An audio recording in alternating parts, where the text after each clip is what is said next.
time. It's time. It's time. It's time. But first things first, what do we got to do here? We're live here. Let me refresh. There we go. Now I just got to share this out. I'm going to share this out. Copy.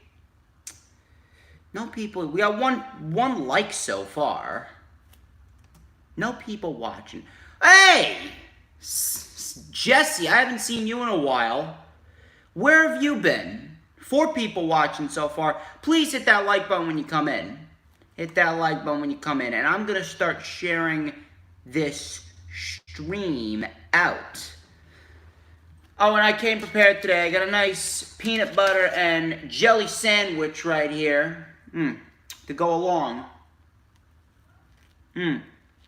Oh, very nice.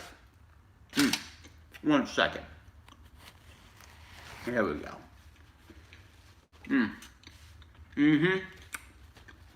No, I ain't T-bar. I ain't T-bar. But I set the bar. Here's what we're gonna do. So let me, Adam, what's up? Big boy Johnny! I was hoping that you would join.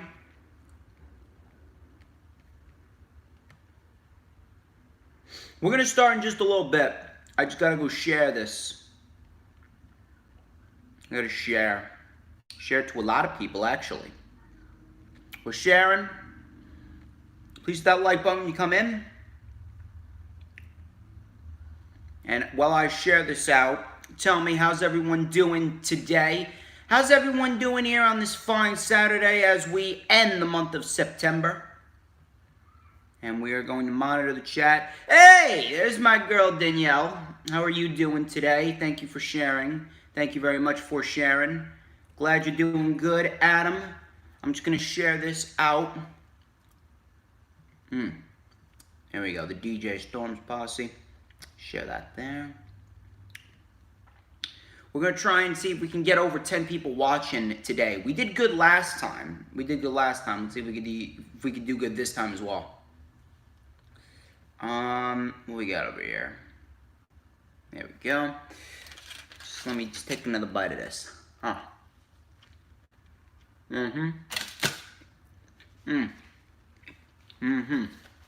Very nice.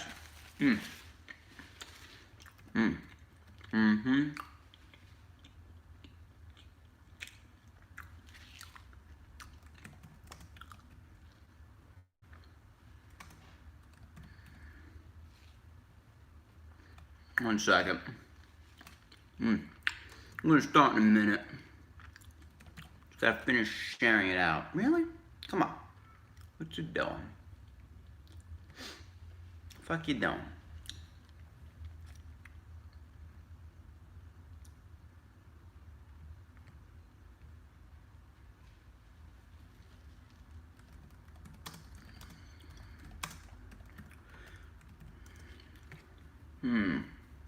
Let's see who else I can share it to. I can share it to. Well, I gotta get Zubin. I gotta get a Zurabin in here. I gotta get Zurabin in here. Cause it wouldn't be a party without Zurabin. Would not be a party without Mr. Zurabin. Let's get him in here. Where's Leo? Why isn't Leo here? Let's send it to Leo. Who else could I send it to?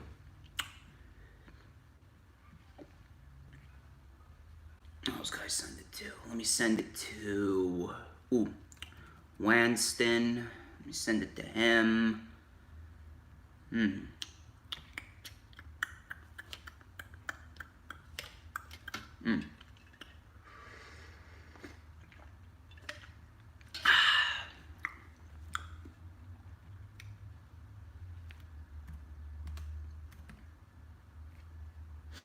There we go.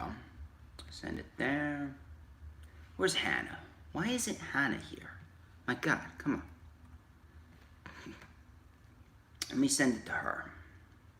What's up, Leo? How you doing, my friend? We got a nice stream planned today. Very nice stream planned today. I am eating a peanut butter jelly sandwich right here. Oh. And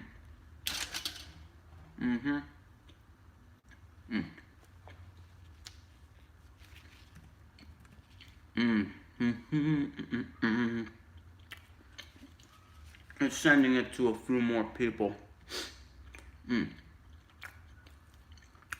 Should we get started now? Thank you very much, Leo. Thank you very, very, very much.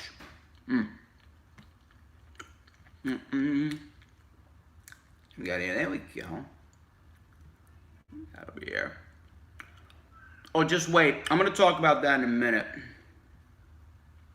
We're going to talk about that. Trust me on that.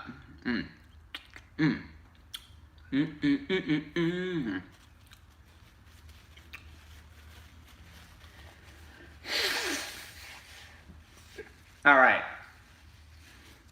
Should we get started? I think we should get started. I'm in 6 minutes already. I'm going to monitor the chat now. We're going to monitor the chat. Who else can I send it to? Let me send it to Jay and Danielle. Yeah, I can send it to a few more people. I'm sorry if I'm stalling. Oh no, I didn't do my intro already. I just started. I didn't even do my intro yet. I just started.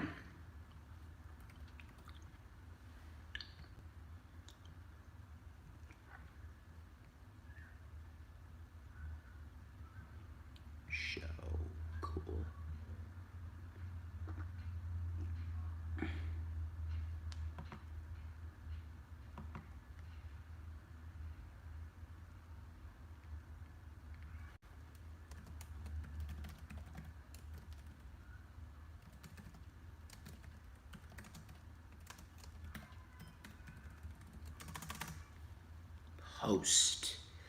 All right. Shall we get started now? And here we go. Ladies and gentlemen, I am the one and only DJ Storms, and I would like to welcome each and every single one of you back here to the channel on YouTube.com, as of course you already know who I am, Mr. Controversy and the operator of the best damn Twitter handle known.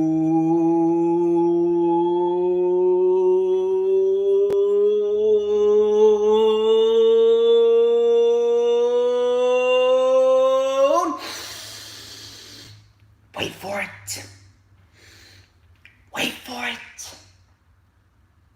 To mankind. This is the lightning flash update for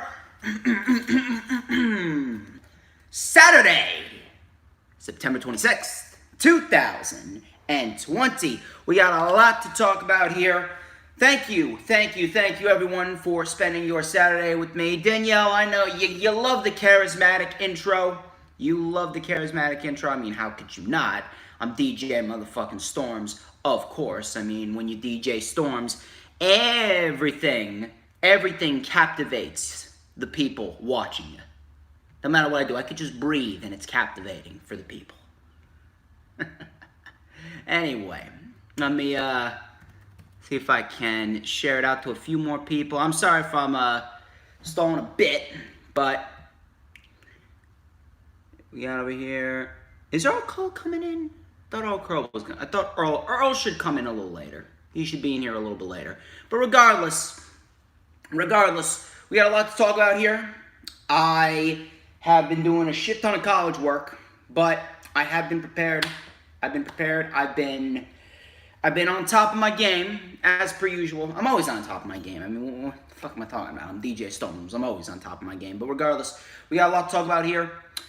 First things first, please follow me on the Twitters at HistoryMakerDJS. Please follow me on Instagram and Periscope livestream at TheDJStorms. Please add me on Facebook as well for collaborations and business inquiries. Please send me an email. My email is stormstakeover@gmail.com. StormsTakeOver.com. Of course, you need to like the official DJ Storms business page, and I may just send you an invite to join the official DJ Storms Posse group on Facebook, that is. I will place all the links in the description after the stream is over. Also, tomorrow at 2:30 p.m. Eastern Time, the rundown for WWE Clash of Champions 2020 will be up with my special guest, Mr. Jay Aletto. Him and I were originally supposed to do it yesterday, but it was actually my dad's birthday on Thursday. We usually record on Thursday, so we had to postpone it, but it will be up. It's going to go up tomorrow, 2:30 p.m. Eastern Time. Please, please, please set your calendar dates. It's going to be a good one. I will see if I can get the rewind for Clash of Champions up for you guys on Monday. And then, of course, we got the rundown for NXT TakeOver 31. Oh, my God, Nathan, where have you been, Nathan? Where have you been? Oh wait, that's right. You got you're all high and mighty with the media jobs over in the UK. So you're too good for me now, right? Just hit that like button and we're good. Nathan Best, he's too good for DJ Storms now. He's doing the media jobs now. Anyway. So please set your calendar dates for the rundown for TakeOver 31. I will have Matt Moody as my special guest. He's fantastic in his own right. Please go show him some love. Of course, Lightning Flash Update will be live every single Saturday. So, now that we're all in the chat here, if you haven't already done so, hit the thumbs up. I have goals I want to reach. Of course, when you hit the thumbs up, you gotta keep, you pay attention to what I say when I'm on YouTube. I got my new Young Bucks shirt over here. Killing the business. So when you hit the like button, you got to keep the conversation going. Spark up the conversation and share it out. And of course, when you spark up that conversation and share it out, you gotta be sure to hit the subscribe button, because I got goals I want to reach, and I want to hit those goals. I want to boost, I want to expand, I want to grow. And when you hit that subscribe button, you gotta hit that notifications bell with a huge coup de grace. That way you will know whenever I pop up on YouTube. Because whenever I pop up on YouTube, it is the best time to be on YouTube. It's the only time where you're going to get to see this glorious sideburn chin strap combination and this beautiful mustache right here. Do I have it? I got it.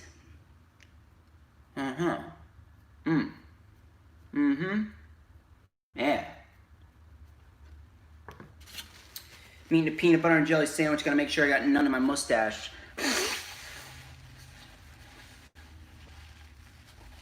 Anyway. Enough of these self-brand promotion and advertisement. We're gonna get straight into the news, rumors, and reports here we got on the Lightning Flash Update. So, strap in.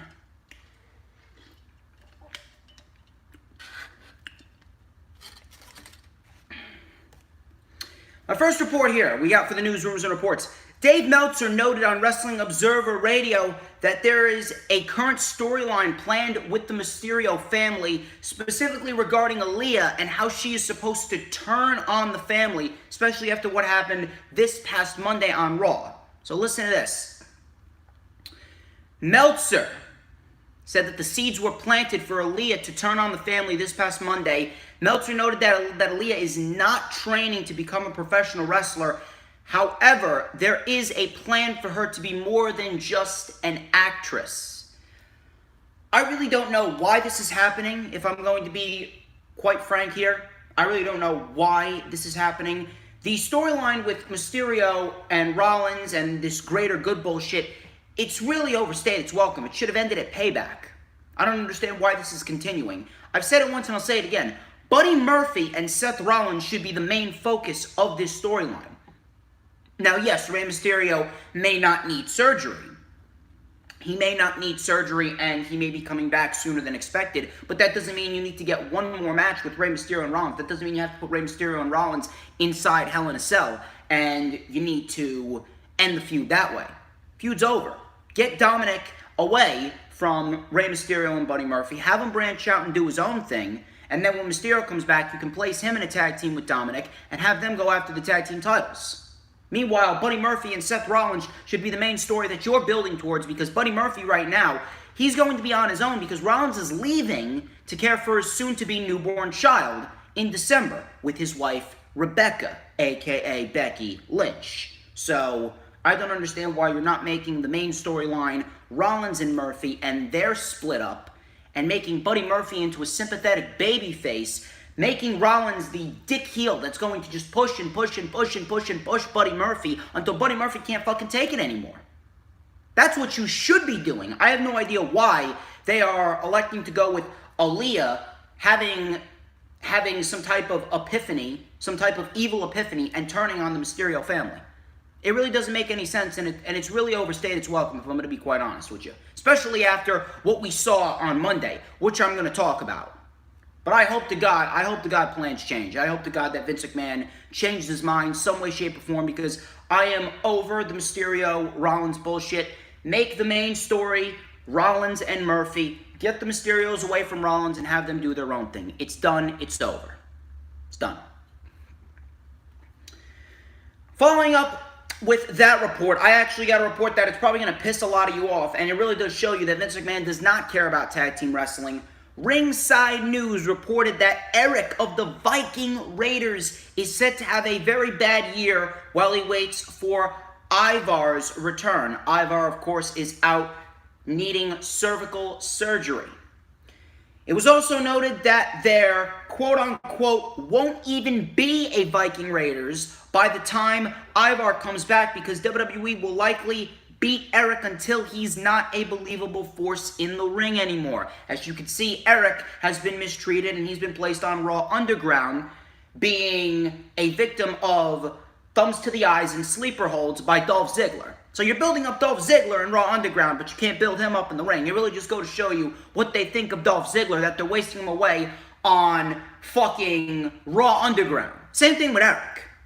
The fact that there won't even be a Viking Raiders, it just goes to show you that they never gave a shit about tag team wrestling to begin with. And I really do hope that after these two guys' contracts are up, I hope they fucking leave. I hope they leave. I hope they're gone. I hope they go do their shit somewhere else. New Japan, AEW, Impact, whatever it may be. Get them the fuck away from the WWE, because every single time someone gets called up to the main roster, they may have some semblance of success, but ultimately they fall flat on their face. Why? Because Vince McMahon doesn't know how to properly book them. It's the same old story, but you never get it right. I'm quite frankly getting sick and fucking tired of reading stories like this. Whether you take these stories with a grain of salt or not, you can't tell me that this more likely than not is not going to happen. You can't tell me that. You can't tell me that this 100% is not going to happen. Yeah, Hanson and Rowe. Tell me about it, Adam. Hanson and Rowe are the real names. I hope they go back to Hanson and Rowe. But oh no, WWE's going to file a trademark saying, no, they own the names Hanson and Rowe too. Fucking ridiculous. It really is fucking ridiculous. It pisses me the fuck off. Beyond belief. You have no fucking idea. You really don't. You have no fucking idea how much it pisses me off. See what we got over here. So, moving on to the next report, actually. And I'm actually going to discuss recent COVID outbreaks now, because there's been a couple of COVID outbreaks with NXT. There's been a couple of COVID outbreaks with AEW as well. Listen, with NXT, Nathan Best, War Machine on the Indies were honestly up there with the best tag teams in the world. Hurts seeing them being a cog in the WWE West. Dude, you're fucking telling me. You're fucking telling me. I still remember when they put on that Match of the Year candidate with Ricochet and Aleister Black all the way back at Takeover New York in 2019. My God. Mighty's fucking fallen. But anyway, we're talking about some recent COVID outbreaks now. So we had a COVID outbreak in NXT, which is why they have been, it's part of the reason why they have been suffering, but ultimately you can't really place the entire blame on the COVID outbreak, and I'm going to explain why when we get to the NXT portion of the Lightning Flash update. But for now, the COVID outbreak has caused their plans to alter, especially with the NXT Purge as well. But there has been a recent COVID outbreak in AEW, a minor COVID outbreak in AEW. Fightful recently reported that AEW had a COVID outbreak with superstars like Lance Archer, QT Marshall, Jurassic Express, Brian Cage even said that he wasn't feeling well. They were not seen this week. Plans had to be altered. Plans had to be changed. So, here's what I want to say to this. A lot of people are going to be fucking idiots about this and tweet away with their phones and say, thank you very much, Leo, and say, oh God, their AEW's a sloppy shop now. Let me tell you something. What's going on? House of X Entertainment, Inc. Thank you for coming here. Leo apparently invited you here. Thank you very much for coming. Please hit that like button and subscribe. Turn on that bell for all notifications. I would greatly appreciate it. But as far as the AEW COVID outbreak goes, people are going to be tweeting away, oh, AEW runs a sloppy shop too. You need to think for a minute. Listen to what the commentators said, and listen to what the superstars of AEW tweeted out. Listen. Archer said he met a family member that wasn't feeling well, and then he tested positive. Moxley, QT Marshall, they came in contact with someone with COVID. Jurassic Express, they were actually at an independent event. Brian Cage, same thing. Family matters. Are you telling me that the company that they're working for is going to tell them not to hang out with anyone outside of the job? They didn't get COVID, or they didn't come in contact with anyone with COVID because of what happened within their work schedule. They came in contact with someone with COVID because of what they were doing outside of their work schedule. Major difference right there. You see, what WWE did is they didn't test from the beginning while AEW did. They didn't test from the beginning, did WWE, and that caused WWE to have 30 plus cases of COVID in the middle of fucking June. Meanwhile, with AEW, they've had maybe 1, 2, 3 slip-ups here and there. This is the most that they've had. And it's not even their fault. It has to do with the people that the superstars are meeting. Are you telling me that the company that they're working for is supposed to tell these superstars not to live their fucking lives? Use your fucking brain. But of course people are going to tweet away, oh, AEW's a sloppy shop now. Some of you people are fucking idiots. And I mean fucking idiots. Use your brain, make yourself aware, and think for a minute. I know it goes against every fiber of your fucking being, but think. Think. Let's see what we got over here, so I don't drop this.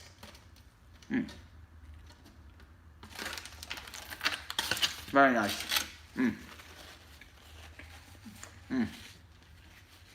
I should start doing this every week. Just bring a peanut butter jelly sandwich every week. I don't fucking care. So, now that I got that little mini rant out of the way, trust me, I'm going to do a lot more ranting later.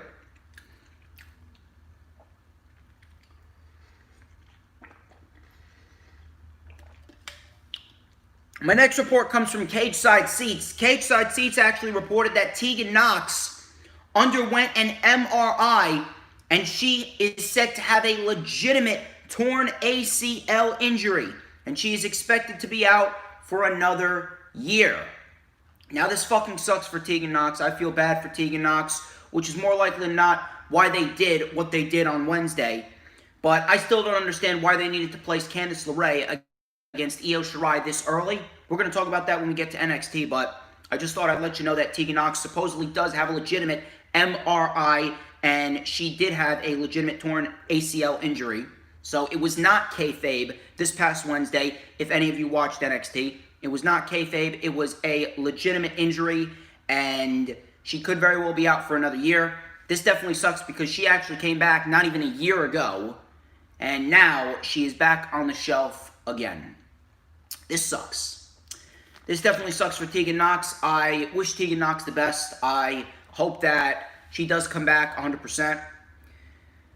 I do have a feeling, though, that no matter who she is working for, whether she works for Triple H in NXT UK, or if she gets called up to Raw and SmackDown, I have a strange feeling that they're not really going to push her, because now that she's had so many injuries within a short period of time, I don't know, I have this feeling that now she's become very injury prone, if you know what I mean.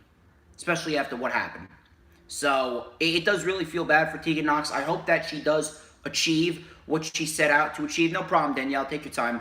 I hope she does achieve what she set out to achieve, but right now it is not really looking good for Tegan Nox. So, thoughts and prayers to her. I hope she recovers quite nicely.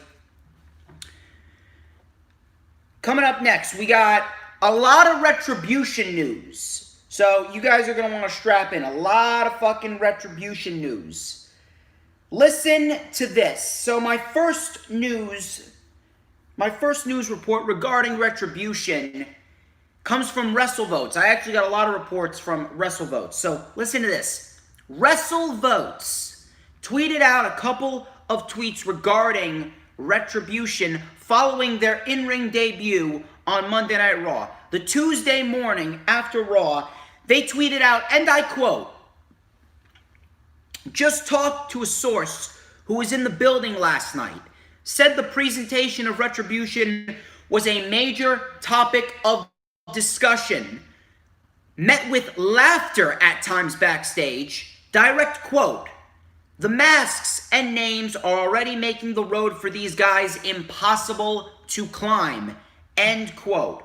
That should tell you all you need to know about what you saw on Monday. That tells you all you need to know about what you saw on Monday.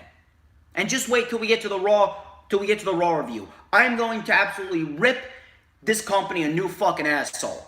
So, if there was a direct quote backstage, someone who was in the building, and people were legitimately laughing at the presentation of Retribution, don't you think that you should have just ended that shit right then and there? Or you should have never even done an angle like this to begin with? Hannah, how you doing? I'm fucking pissed.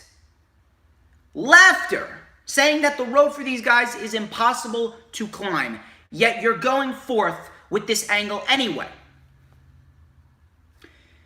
If that doesn't tell you that the mentality of specifically Bruce Pritchard and Vince McMahon, if that does not tell you that their mentalities are killing the company from the inside, I really don't know what does. And then they followed up with a tweet on Thursday related to the women in the group, which read, and I quote, "Guys, it gets better. Heard that at one point the females in Retribution needed names on Monday for TV. Thankfully that got scrapped. One of the names was going to be Shatter." End quote. And then they ended the tweet with 2 laughing emojis. I'm okay, Hannah. I'm not really too much of 100%.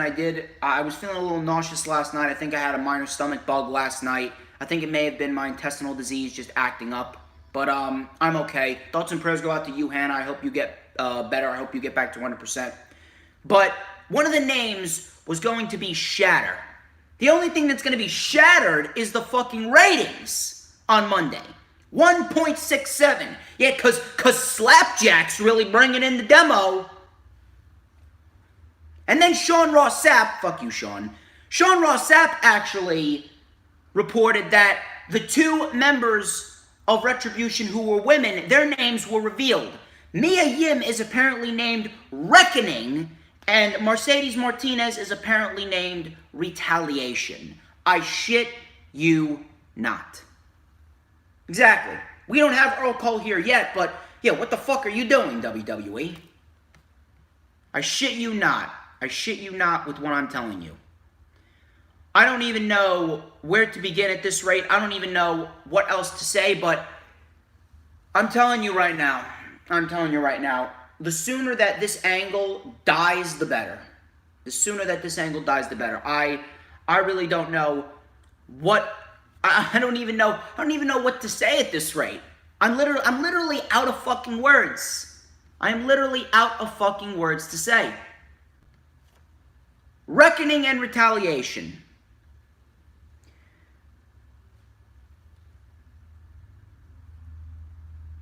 if that tells you, if that tells you what the WWE management crew really thinks of these NXT call-ups, then it should tell you that they don't see any fucking value in them whatsoever unless they build them in their image. It's the same shit every single week. An NXT call-up gets called up, and they are put in a scenario where it's nearly impossible for them to get over because they are A, never given an opportunity, or they are given some shitty gimmick and or booked a shitty way.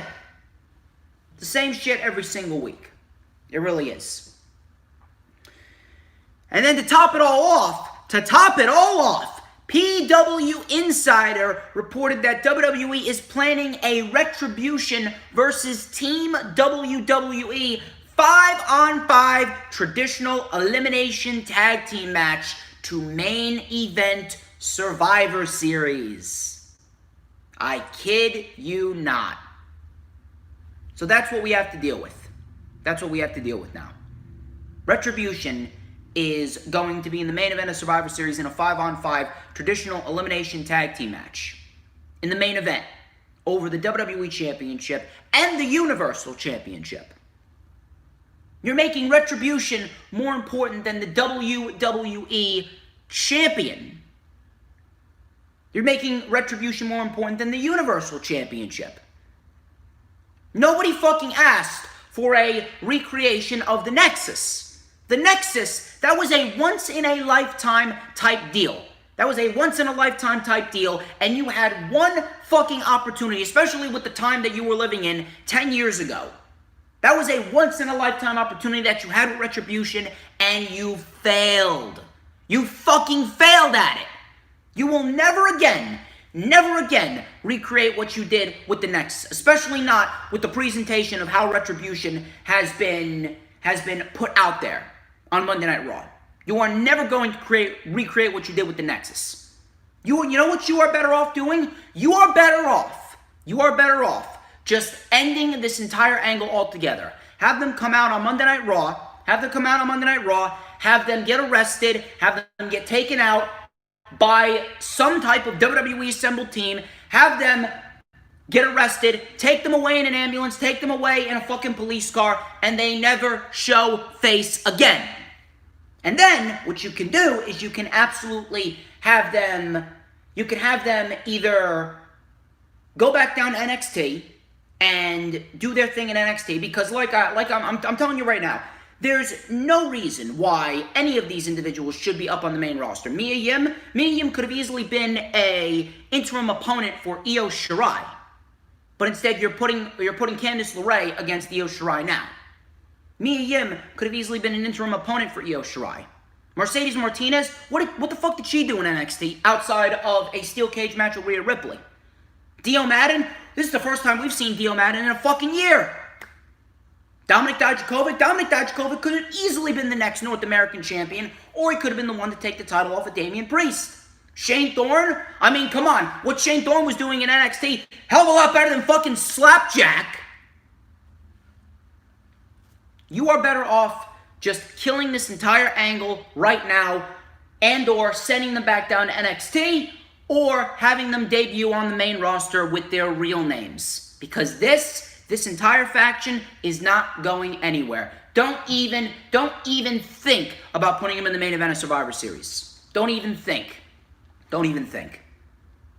Take these plans, rip them to shreds. I mean, you rip up the fucking script for the show every single week, 2 hours before you fucking go live. Rip up the fucking script now, rip it up, tear it to shreds, and toss it in the dumpster. Have them come out on Raw, put them in an ambulance, have them get beaten down, put them in a police car, have them get driven away, and then never show their faces again. Remove the fucking masks, have them come back as their real names. That's it. Don't even fucking mention the group or the faction or the angle Retribution ever again. You'd be better off doing that than actually going forth and continuing this storyline. Unfucking believable.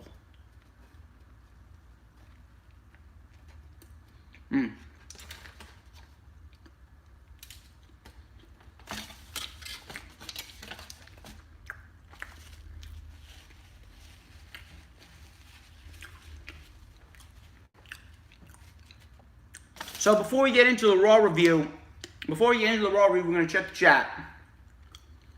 Oh, I'm not calm yet. Oh no, I got plenty more rage left to put forth in this Lightning Flash update. Believe that, Danielle. So, let's check the chat.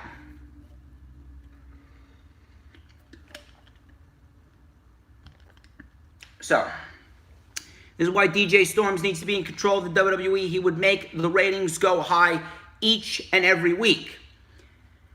That's what Hannah says. Adam says the only thing that will be reckoning is Monday Night Raw's viewership. Tell me about it.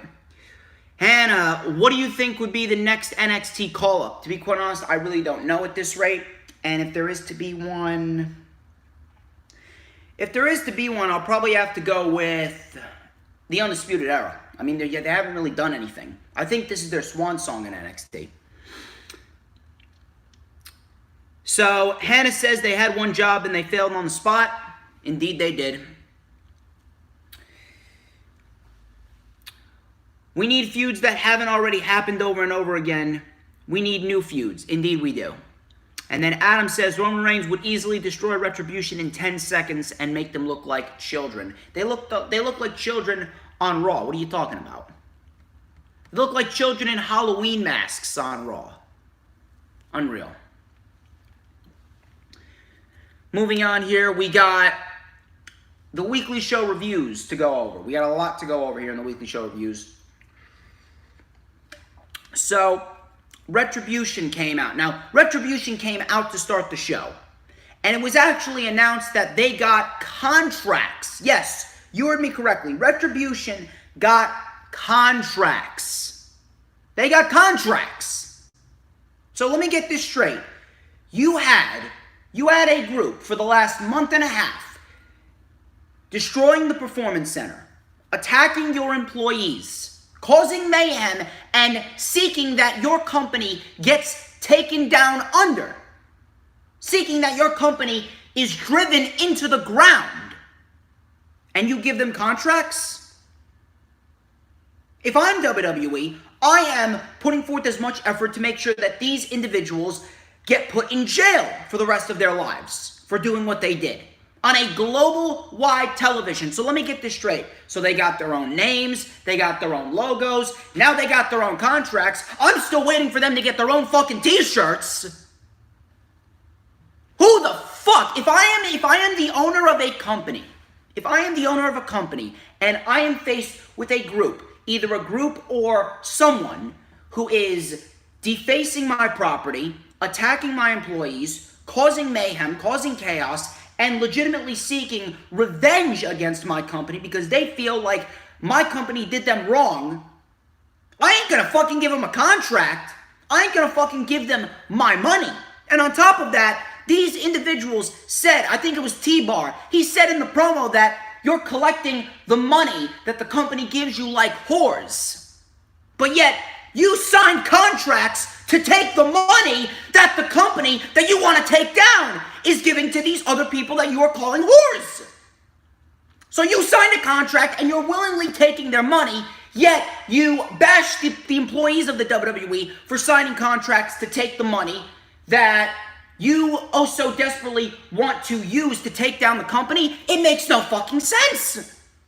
My head's fucking hurting just thinking about it. I think I'm gonna get another fucking migraine. My God.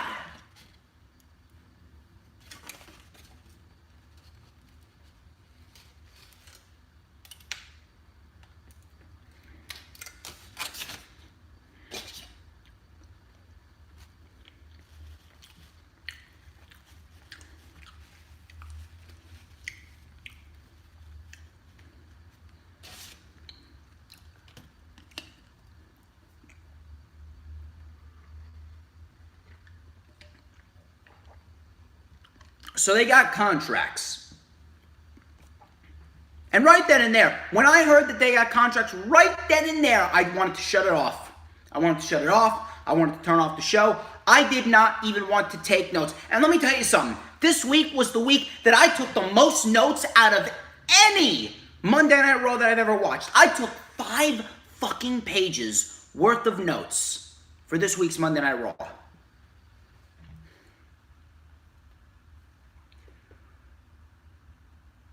So Retribution came out and it was announced that they got contracts. Mia Yim and Dijakovic spoke. I barely even paid attention to what they were saying. I remember Mia Yim, or Reckoning, whatever the fuck you want to call her, she said something like, you think that just because you gave us contracts that you're safe? So Dominik Dijakovic said that you collect money like whores. So Retribution came face to face with the Hurt Business. So the Hurt Business came out. Retribution retreated. MVP, he stood up to Retribution, and whenever they showed up, they would retreated. He said that when we show up, you ain't so tough. Lashley said we'll beat you up and look good doing it. Retribution then called out their backup, so it was like 20 members, and they all attacked the Hurt Business going into commercial. And then when they come back from the commercial, everything is back to normal. Like nothing ever happened. Wow, great follow-up right there. Great follow-up right there, man. I don't know what the fuck I was watching. Mia Yim and Mercedes Martinez, they looked like Hannibal Lecter. Shane Thorne looks like Jason from Friday the 13th. Dio Maddin looks like Shredder from Teenage Mutant Ninja Turtles. And Dijakovic looks like Bane from Batman. And I'm not sure if you noticed this, but he was also bald. He was wearing a Bane mask. And at the beginning of the show, he was wearing a Grim Reaper cloak. Yes, you heard me correctly. I did not stutter. Dominik Dijakovic, the same man that a mere 7 months ago gave us a match of the year fucking candidate with Keith Lee for the North American Championship at NXT TakeOver Portland, you put him in a Bane mask and a Grim Reaper cloak. Within 5 minutes, Vince McMahon undid everything that Triple H worked so hard to make Dijakovic. Triple H made Dijakovic into a fucking superstar. Dijakovic put on a match better than the last 6 fucking WrestleMania main events. And here he is. Here he is in a Bane mask and a Grim Reaper cloak. Absolutely fucking disgusting. And then they come back from commercial and everything's back to normal. Everything's back to normal. Talk about inorganic. So the Street Profits, they joined commentary for the next match, and it was Angel Garza and Andrade versus Murphy and Rollins versus Dominic Mysterio and Humberto Carrillo. Triple threat number 1 contenders tag team match. So let me get this straight. What's up, Kevin? Let me get this straight. You put Rollins and Murphy in there, yet they're currently in a storyline of dissension, and they recently just lost to the Mysterios. Dominic has been losing every single match outside of the match at Payback that he competed in. Humberto hasn't been seen on television for 2 months, and here he is getting a Raw Tag Team title opportunity. And then Andrade and Garza, they've been losing to the fucking Street Profits 3 times in the last 5 weeks. And they were in a fight last week. Apparently, no one even remembers that. So just by that alone, nothing makes sense here in this match. The only thing that actually makes fucking sense is the fact that this continues the storyline of Rollins and Murphy breaking up. But even then, I have no faith that they're going to do that right because of what happened later on with the Mysterio family and Rollins rehashing the Eddie Guerrero storyline from 2005.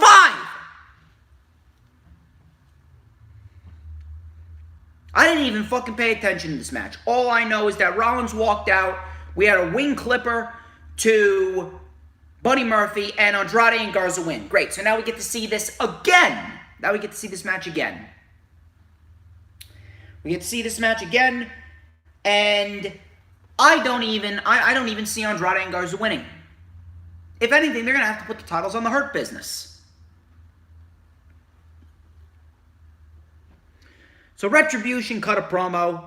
Dijakovic said, You took the offer to fight them out of greed. Your services will result in a match, and they'll be rewarded in retribution.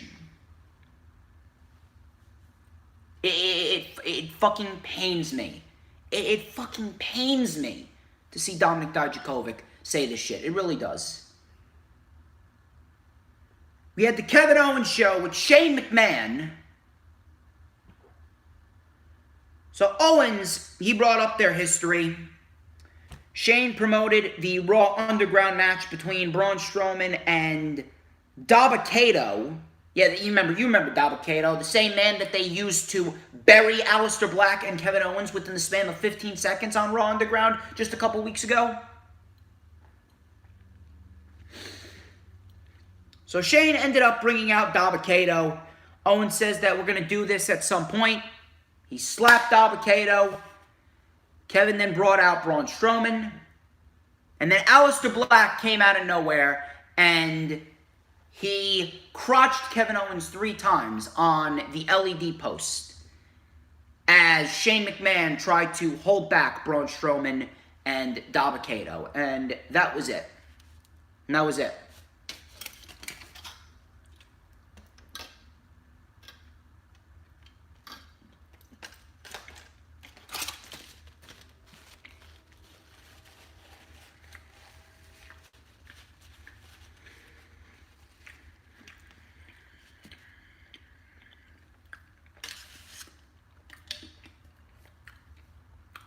I'm just taking my time here.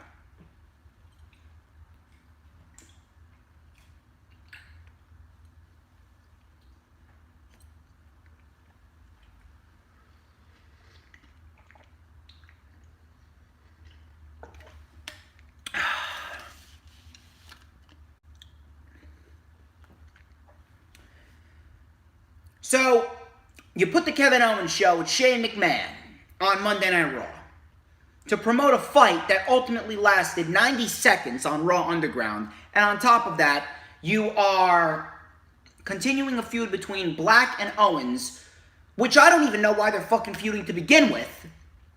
And you put Aleister Black in leather pants, and you had him put on a fucking eye patch after the incident with his eye. I don't even know why Rey Mysterio's still wearing a fucking one-eyed mask. I don't even know why Rey Mysterio's still wearing a fucking one-eyed mask. Isn't that shit over?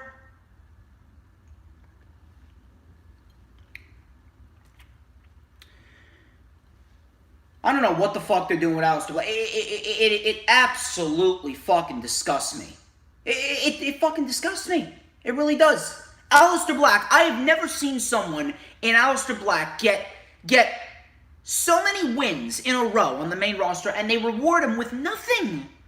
No U.S. title opportunity, no Money in the Bank contract, no WWE Championship opportunity, and I've been saying for weeks now, for months now, that he needs to win the Royal Rumble.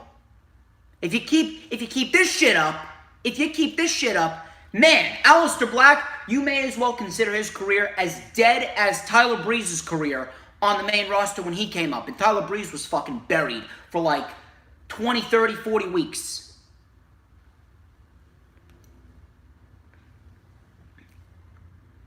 So Retribution, they were in the back. They were shown beating up a bunch of catering bums. Who was it? Titus O'Neil and Carrillo.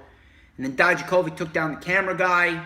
And that was pretty much that. Standard Retribution shit. I didn't give a fuck. Then we had Keith Lee versus Drew McIntyre. Keith Lee versus Drew McIntyre. For the second time in a week.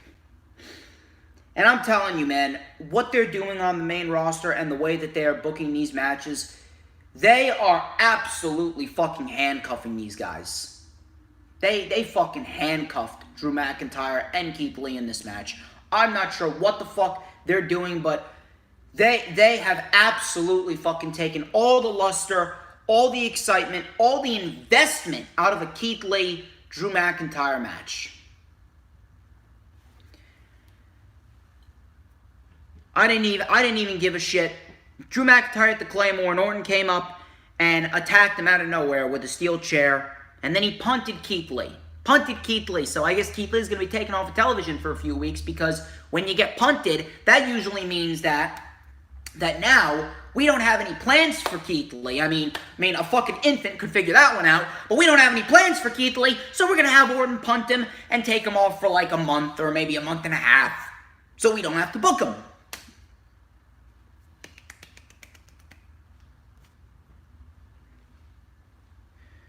So Orton attacked Drew McIntyre. He shoved a chair into his jaw.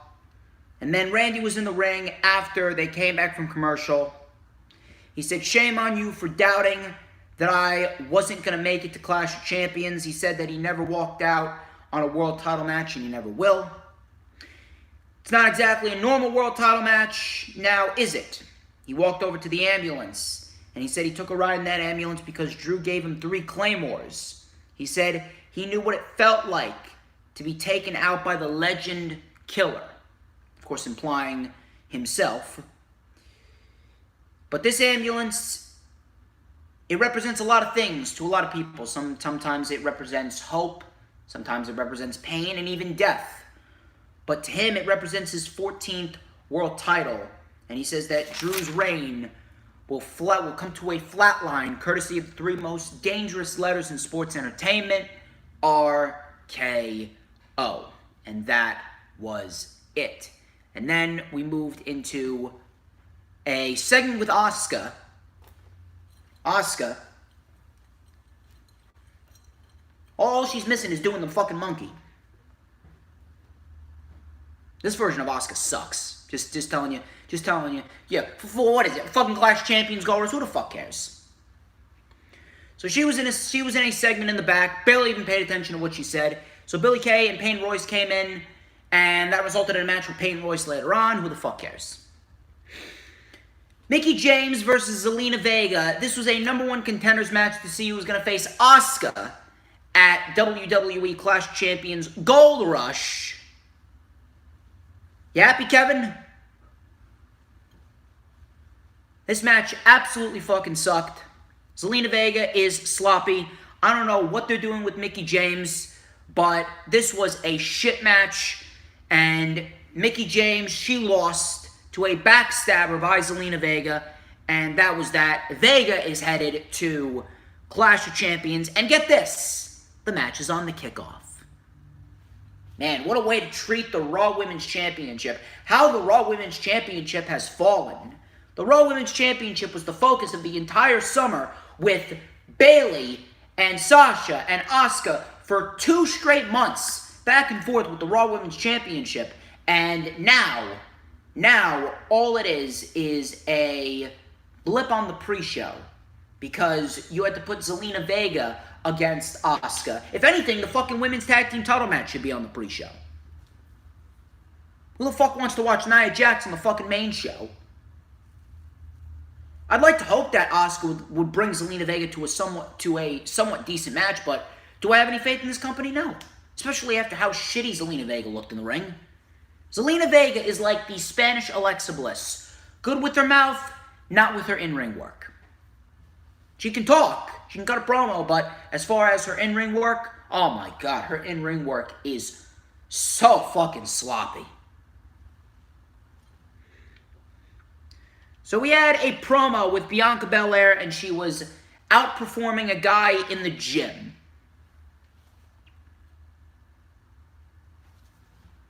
How you doing, Alicia? Bianca Belair outperforming a guy in the gym. This is really the best that you got for Bianca Belair, of all fucking people. You're building her up with promos instead of in-ring victories? I don't know what the fuck you are doing, but oh my god. Oh my fucking god.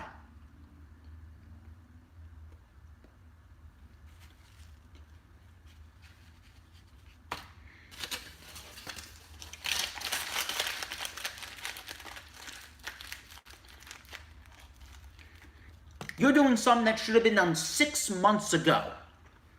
She's been on the main roster for about, what, 6 months, and you have only utilized her in about 5 or 6 matches on Raw. And now you want to hype her up with promos of her outlifting or outperforming a guy in the gym.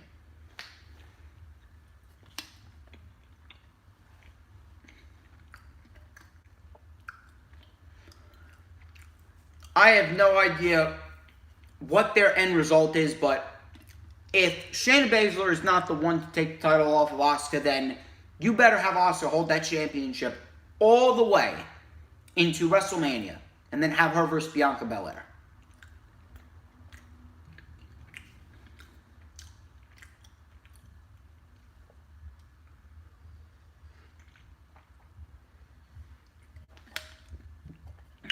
R-Truth was at the beach. Tozawa and his ninja were waiting in the water. So, R-Truth was taking the day at the beach with his baby, the 24/7 title, and little Jimmy. Tozawa and a ninja were waiting in the water because they were going to surprise R-Truth and take his title. So let me get this straight. You know what? I said that, Akira Tozawa was a Jackie Chan ripoff, but I'm telling you right now, he's looking more and more like fucking Kung Fu Naki 2.0. Do you remember him? Remember Kung Fu Naki from late 2008? I still remember his fucking theme song. Kung Fu Naki, gotta believe he wasn't born in Milwaukee. Kung Fu Naki, might have grown up in Nagasaki. Remember him? Kung Fu Naki, he loves to cook chicken teriyaki. I just did the fucking wobble to Kung Fu Naki's theme song. I think this channel's hit rock bottom. I think this fucking channel's hit rock bottom, I swear. So then we had a shark in the water. And R-Truth had to go and save little Jimmy and the 24/7 title. This has been the same exact shit with Tozawa and Truth for the last, I don't fucking know, 4 fucking months on WWE television. Get the 24/7 title off of television. It's old. It is unnecessary. It serves absolutely no fucking purpose. It doesn't. So MVP came out with Cedric. He said that they are the executioners, obviously talking to Retribution. Cedric said that Apollo, he said he's going to show him how he doesn't give a damn about him or his kids. Apollo then came out, and he said all he cares about is punching Cedric in the face. And he said he'll be coming for Bobby Lashley, and he's going to become a 2-time U.S. champ. So the match started. Cedric with a nice Meishinuku driver. Loved Cedric's Meishinuku driver. 4-2. Nice crossbody by Cruz. Cruz with a nice Samoan drop for a 2. We had a big suicide dive by Cedric.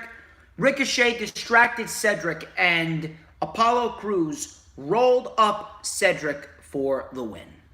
So this is Cedric's third week as a part of the Hurt Business, and he already has a loss on his resume as a part of the Hurt Business. And then they attacked him afterwards, and Lashley put the full Nelson on Cruz, and that was it. If you are not going to push these guys in prominent roles and you're not going to give them consistent wins, then don't fucking book them on the show. Why is Drew McIntyre taken seriously? Why is Drew McIntyre taken so legitimately? It's because of the fact that he constantly wins. If you do not have people lined up who are expendable and can take losses, then don't fucking book these guys in matches. It's unreal. 50-50 booking needs to die. Needs to die a miserable death. End of story.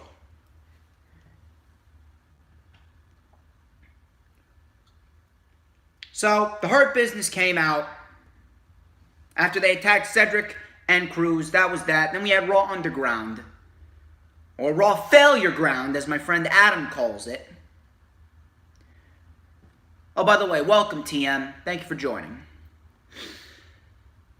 So, Dolph Ziggler versus Arturo Ruas on Raw Underground. And Dolph Ziggler ended up making Arturo Ruas pass out with a sleeper.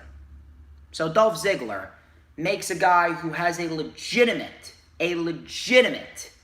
background in what? taekwondo or jiu-jitsu, made him pass out.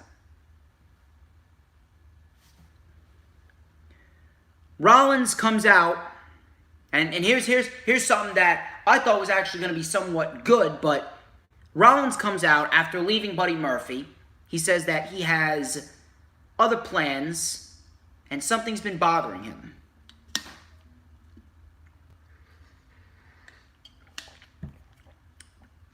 So Rollins, he brought up a pic of the Mysterio family, and he said, look at Ray, and then look at Dominic.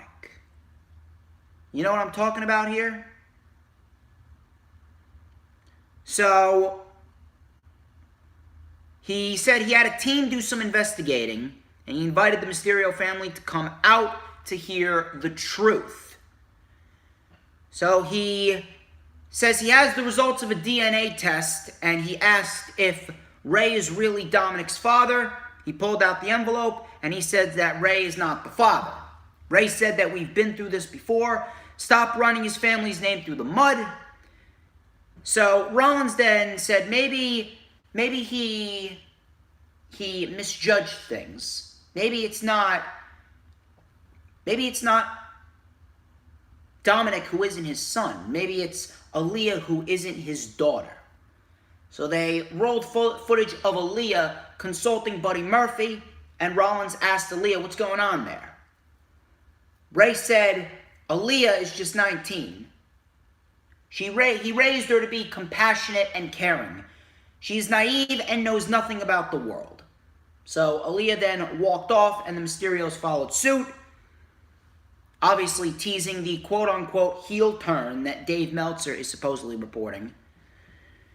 He said that he's not here to drive a wedge between anyone. He says he's sorry. Sometimes it even happens to the strongest of families. And that was that. I don't even know what the fuck they're doing. This storyline with the Mysterios and Rollins, I don't even fucking know why it's still continuing. I don't even know where they're fucking going with this. To be quite honest, I don't even give a shit. And to be quite honest, it's making the show that much worse. I don't know what the fuck they're doing. I really don't. I don't know what the fuck they have planned. I'll let you know when I need a smile, Danielle. If you want to, you can make me. You could text me. Text me some endearing words. Text me some endearing words, and maybe I'll smile after I'm done with the stream. So that was that. Shayna Baszler and Nia Jax versus Lana and Natalya. Karafuda clutch in 1 minute for the win. They tried to take out Morgan and Riot. They got away. Lana then got Samoan dropped by Jax again through the table. But it has nothing to do with Miro debuting on AEW, right? Again, I'm going to state. Mickie James was in a match with Lana 3 weeks ago on Raw. And Lana wrestled for 5 minutes with Mickie James, and she got a majority of offense in there. Right? She got a majority of offense in there. In what world would Lana be getting the majority of offense in a match with Mickie James? And that was before Miro made his debut. And then after Miro made his debut, Lana loses to Liv Morgan and Ruby Riott, and then she taps out in 1 minute to the Karafuda clutch to Shayna Baszler. And then after both of those matches, back-to-back weeks, she gets put through a table. But it has nothing to do with Miro debuting on All Elite Wrestling. You are as dumb as I think you are. You are an absolute fucking idiot if you are trying to tell me that this ain't because of Miro. Absolute fucking idiot you are. Why is there only 2 people watching, huh? Why is there only 2 people watching? Let me tell you something. There should be at least 10 people watching. I should have at least 20 likes. I need some people to share this shit out. Eric versus Riddick Moss. Riddick Moss knocked out Eric. Buried. Eric is buried. Absolutely buried. Asuka and Peyton Royce didn't give a shit. Vega, she came in and interfered, caused a disqualification. If you want to share again, you can. And that was pretty much that. Vega, she almost got hit with a spinning back fist, but she ran away. And that was it. I can't wait. I can't wait to shit all over this Raw Women's title match after Clash Champions is over. Murphy was in the back. He actually went up to Aliyah, who walked off from the Mysterio family. He apologized to Aliyah if he did anything to hurt her. So again, I really don't know where this is going, but quite frankly, I don't care. I've said it once and I'll say it again. The main storyline should be Rollins and Murphy. I don't know why they're going forth with Murphy and Aliyah in this quote-unquote love storyline, or the Mysterio family's going to lose Aliyah. I don't fucking know. Raw Underground with Braun Strowman and Dabba-Kato. 90 seconds. 90 seconds. 90 seconds, and Dabba-Kato is knocked out cold.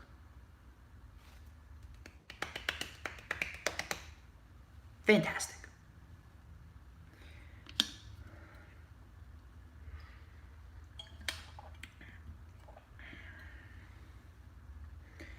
Main event was the Hurt Business versus Slapjack, T-Bar, and Mace.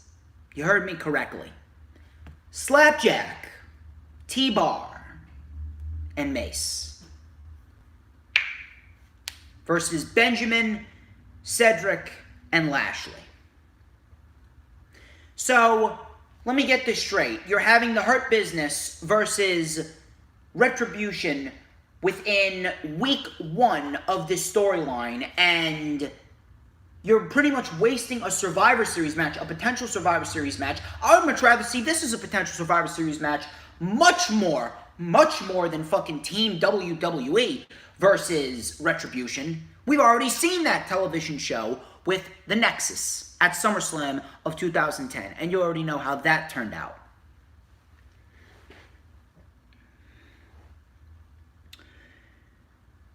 So, Benjamin and Cedric tried to cut down T-Bar. Slapjack got dropped by Benjamin. Lashley came in. T-Bar hit Lashley, and let me tell you something right here.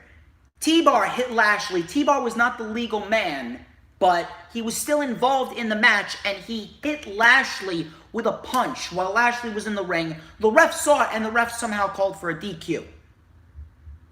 So, where is it written in the rule book that the illegal man can't touch the legal man? Where is it written? Where is it written? I really don't fucking understand. I don't fucking understand how a person involved in the match striking someone in the match constitutes as a DQ. So we get a big brawl breaking out. You see, what you should have done is you should have had the other members of Retribution come down, and they should have caused the DQ instead of T-Bar fucking just punching Lashley. Makes no fucking sense. It's like WWE has turned into a bunch of fucking pussies with these DQ rules. So the other members of Retribution come out, they attack. Drew McIntyre and the entire locker room, they jump in. Stereotypical brawl. Big wolf pack brawl that we've seen God knows how many fucking times. And then we get an RKO to Drew McIntyre from Randy Orton while the brawl continued. And that was how the show went off the air. There was not one redeeming quality. Not one. Not one redeeming quality about the show. Which is... It's absolutely fucking mind-blowing how bad this show was, that you don't even have one single positive on this show. How you don't even have one single solitary redeeming factor on this show. Not even one decent match. If that does not tell you that shit needs to be done and shit needs to change, I really don't know what does. AEW Dark. We're moving on here. We had Fuego del Sol and Rembrandt Lewis versus the Dark Order. A very a very enhancement-heavy AEW Dark. Realistically, there's only one match that if you really wanted to invest your time in, which I'll talk about. But we had a Nightfall and then Ataxia for the win by the Dark Order. Specifically, Stu Grayson and Evil Uno won this match. Ricky Starks versus Christopher Daniels. This is a fairly decent match right here. We had Starks taking over control. Starks getting caught with a nice T-bone exploder. We had an STO takedown by Daniels and a Blue Thunder Bomb for a 2.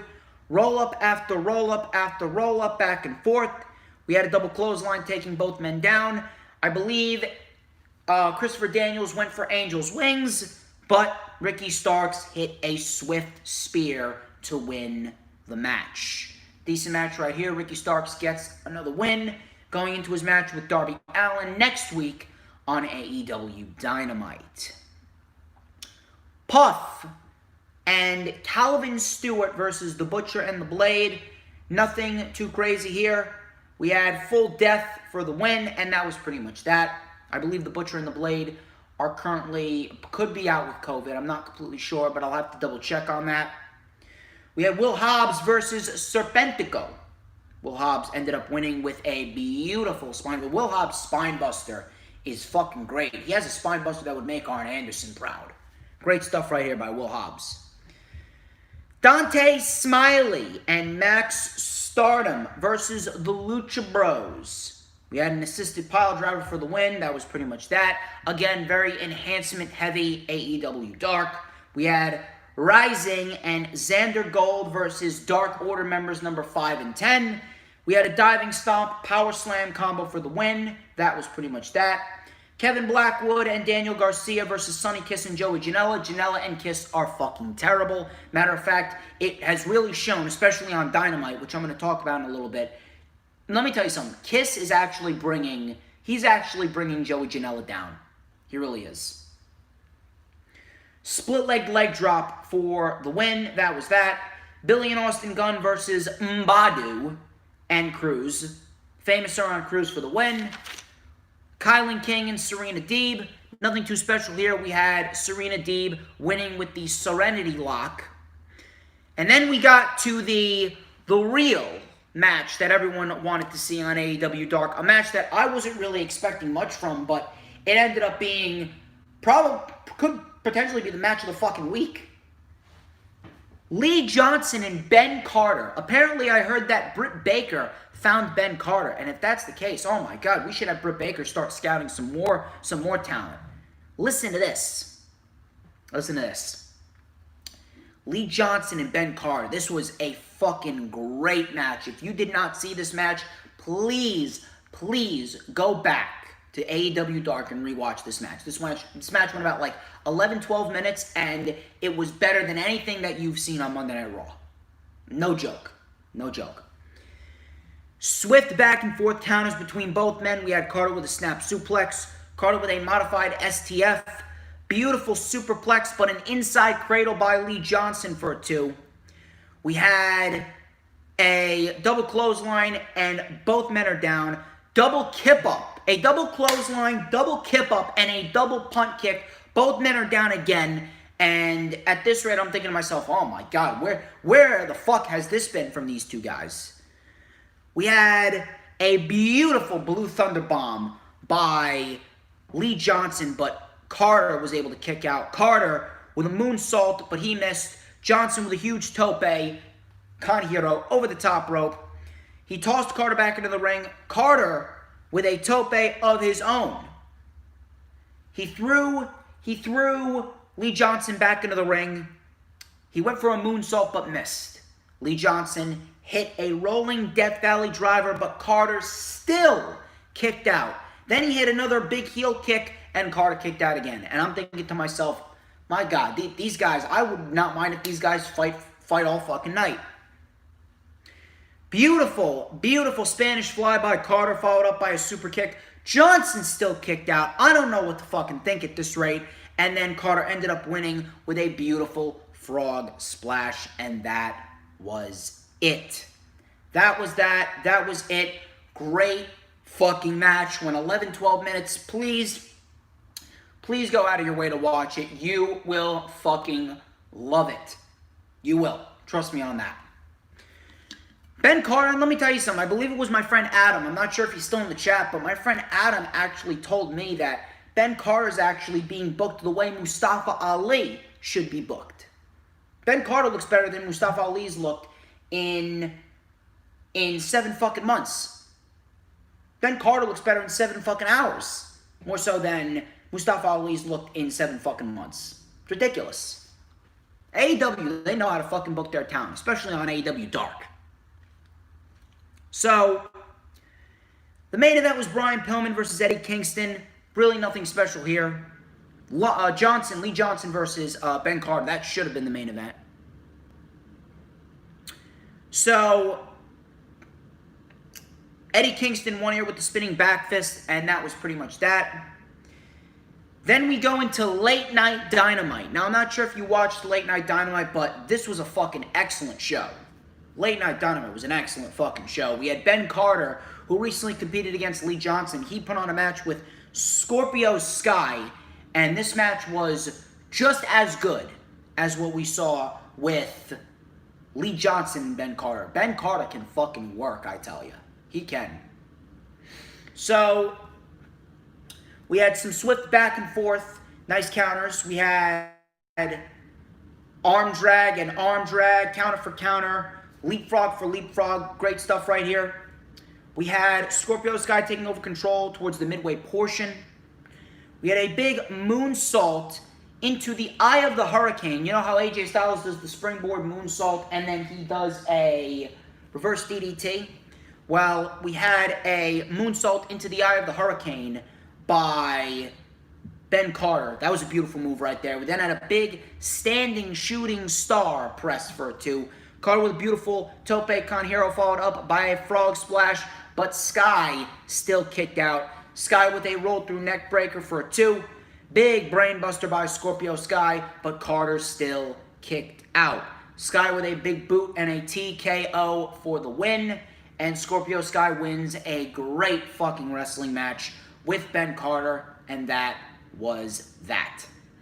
Then we had Anna Jay versus Brandy Rhodes. Now, let me tell you something. Brandy Rhodes is pretty much equivalent to Stephanie McMahon wrestling in the ring. Nobody wants to see Brandy Rhodes, and I was actually expecting a lot worse from these two women. I'm going to be quite honest here, but for 6 minutes that it was, this was actually a lot better than I expected. Wasn't good, wasn't great, but it was certainly better than I expected. I actually didn't mind this match, and we got the right outcome. So I can't really complain about that. We had Anna Jay and Brandy going right after each other. Brandy with a bionic spear, and then a DDT on the apron right out of the gate. This was right out of the gate. Jay took over. Nice flipping neck breaker for a 2. Brandy with a nice sling blade until Uno and Grayson came out to distract the ref. Jay with a nice arm-trapped, wrenching leg lariat. And then she locked in the Karafuda clutch, the sleeper, or the Queen Slayer, as she calls it. And Anna Jay makes Brandy Rhodes pass out. Anna Jay beats Brandy Rhodes. Right outcome. I can't complain. And that was that. Then in the main event, we had Matt Sydal, a.k.a. Evan Bourne, versus Shawn Spears. Now, this was also another great match. Not as good as Ben Carter and Scorpio Sky. I still think that takes the cake for the best match of the night, but this was still a very good wrestling match. Sydal with a nice spinning heel kick. Sydal still as swift as I remember. Nice spinning heel kick.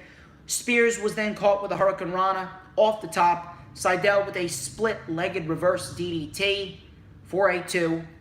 Spears with a nice pop-up sit-out spine buster. I actually want to see more of this. Spears, if he could add that to his repertoire, the pop-up sit-out spine buster, I would actually like to see that a little bit more. So both men were down after Spears hit a knee drop brain buster. Sydal with a nice meteor off the top, but Spears was able to kick out.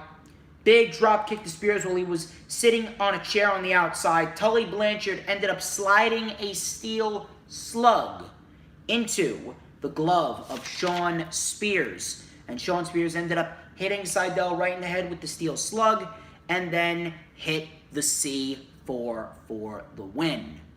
And then afterwards, Shawn Spears tried to attack Matt Sydal, but Matt Sydal was saved by Mr. Scorpio Sky.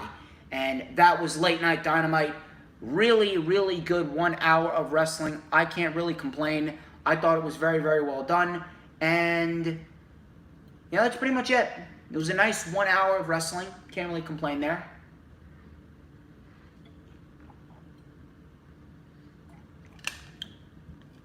So, we then move into AEW Dynamite here. So we had Kip Sabian and Miro versus Sonny Kiss and Joey Janela starting off the show. Now, realistically speaking, if I'm going to be quite honest here, outside of this match, the show really wasn't that bad. It was very good. Not as good as last week, but I would say it still was a very good show. So, the tag team match started off the show. I do want to say that Miro looks great. Miro looks great. He looks in great shape. He was throwing around both Janela and Kiss. Kiss ended up making the tag to Joey. Miro was unfazed. Janela and Kiss, they took over. Miro actually looked like he tweaked his ankle. And Brian Alvarez was actually tweeting that he actually did tweak his ankle. So I do hope that Miro is okay. I hope that nothing is seriously wrong with Miro, because I would hate for Miro to be seriously injured in his first fucking match in All Elite Wrestling. So I do hope that things work out better for Miro here.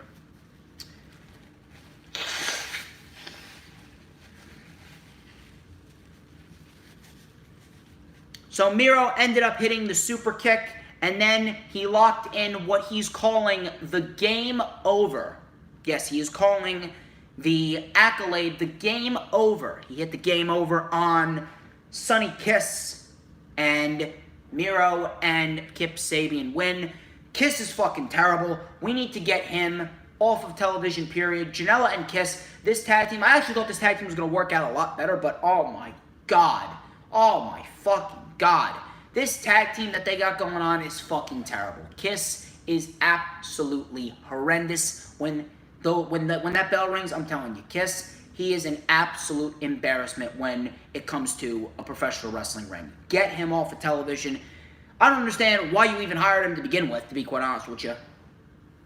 Janela, and I'm telling you, Janela, he is more valuable as a singles guy. You've seen the matches that Janela's had with Archer, with Moxley, with Omega, with Spears. Janela can go.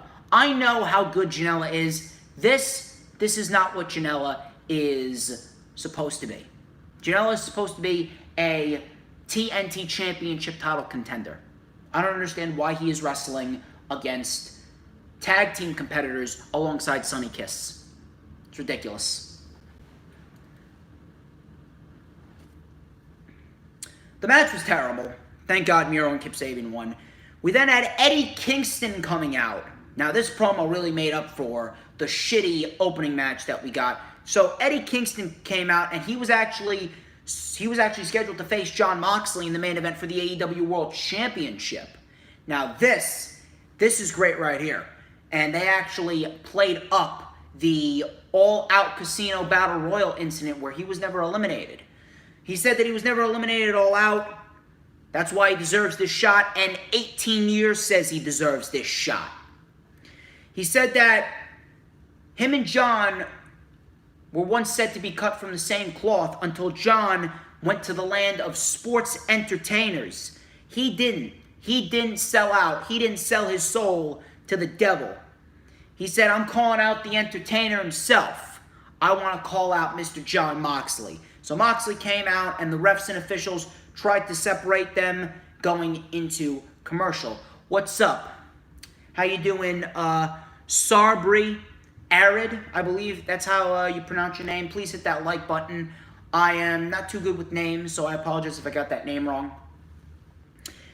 Hangman Adam Page versus Evil Uno. Now, this was a very, very good match right here. Evil Uno is great when that bell rings. He is great in between those ropes. Evil Uno, let me tell you something. I'm actually still trying to figure out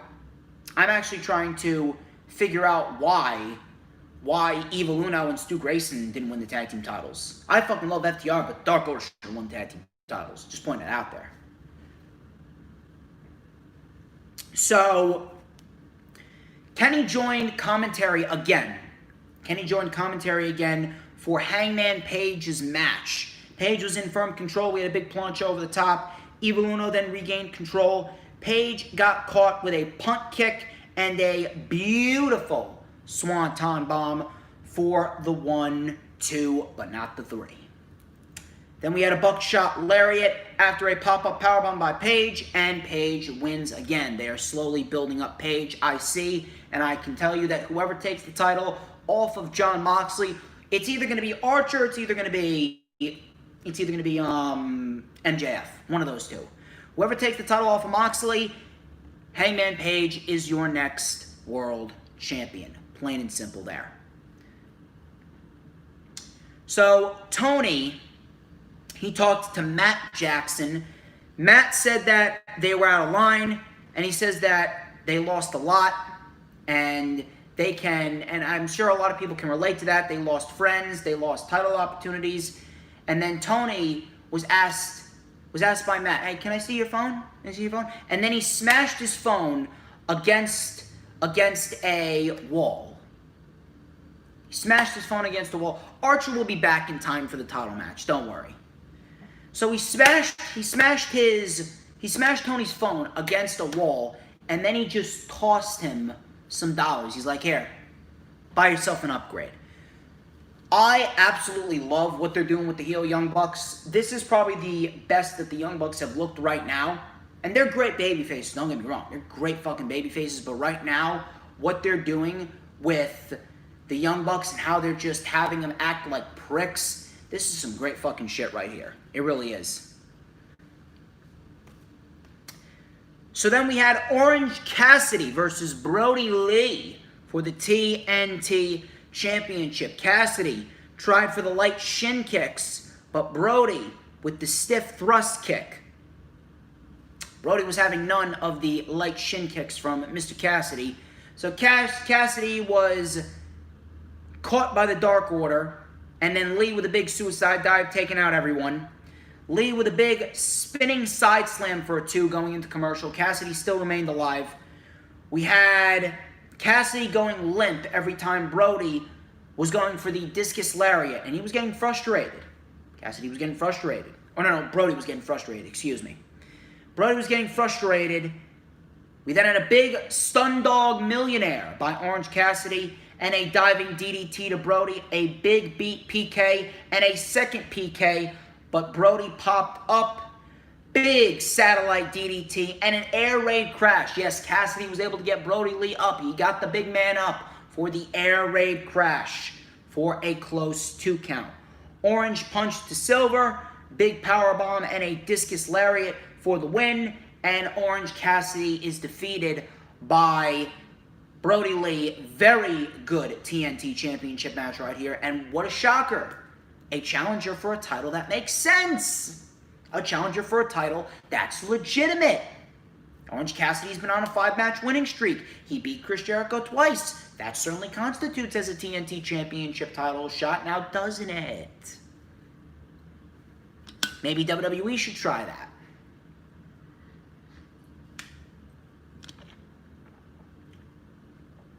So, we then had the lights going out. Lights went out. And then the Angels music started playing. The heavenly choir started going up. You know?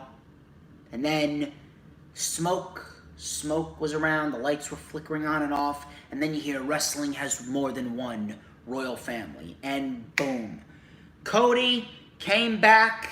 Cody came out and he's got black hair. The jet black hair like yours truly. Let me tell you something. I love Cody.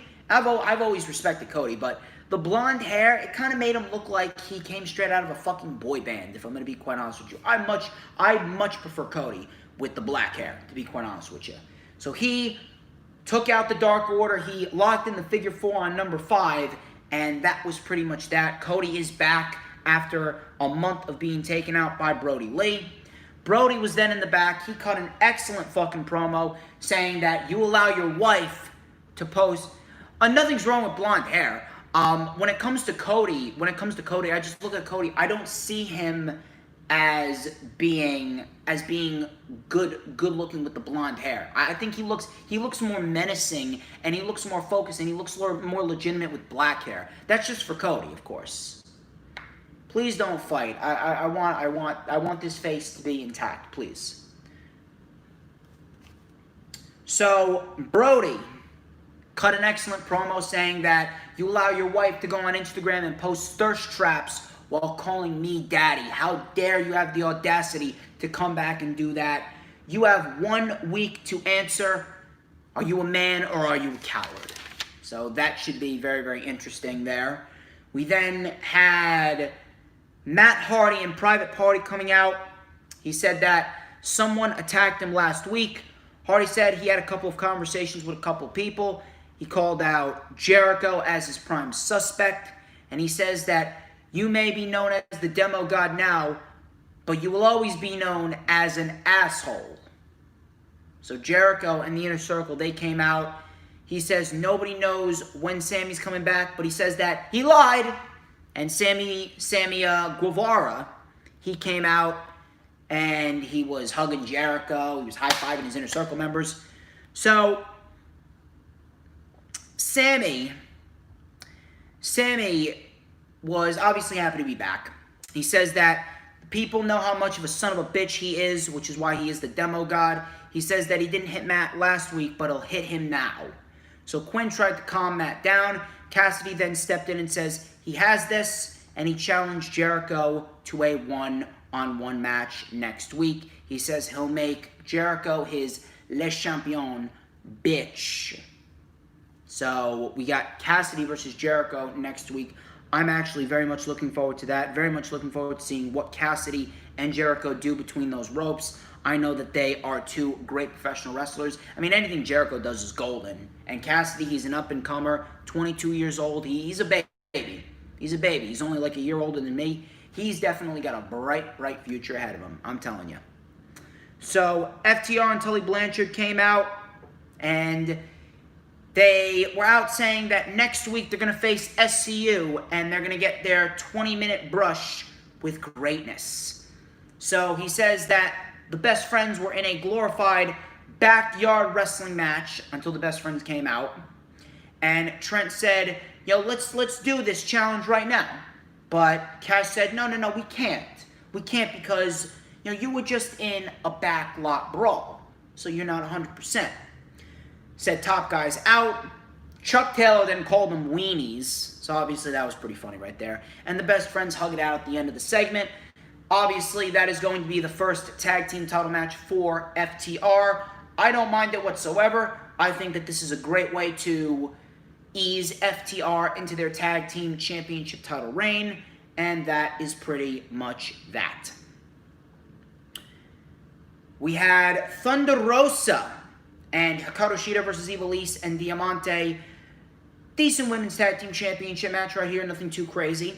We had Ivelisse and Diamante remain in control going into commercial. Thankfully, there was no shenanigans by Ivelisse. What's up, Jesse? How are you? Kaylin Corner, please show Kaylin Corner some love. So we had a wheelbarrow stunner and DDT on Shida. Shida accidentally hit Rosa. We then had a hook kick by Ivelisse for a 2. Assisted sliced bread before Rosa broke it up. DVD on Diamante and a Falcon Arrow by Shida. Ivelisse saved it, and then we had a running Shining Wizard for the win. And Shida and Thunder Rosa stand tall. I will be right back. I'm just going to go refill this and go to the bathroom.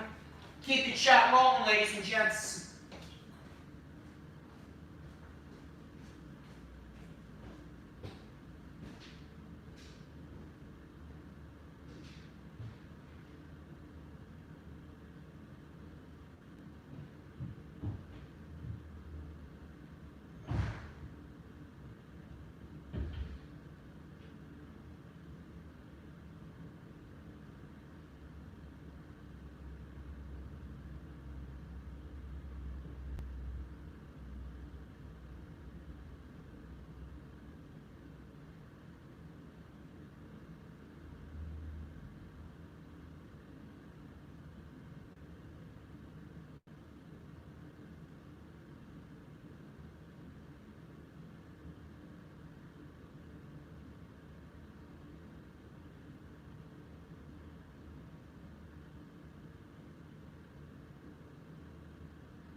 Hope I didn't miss too much.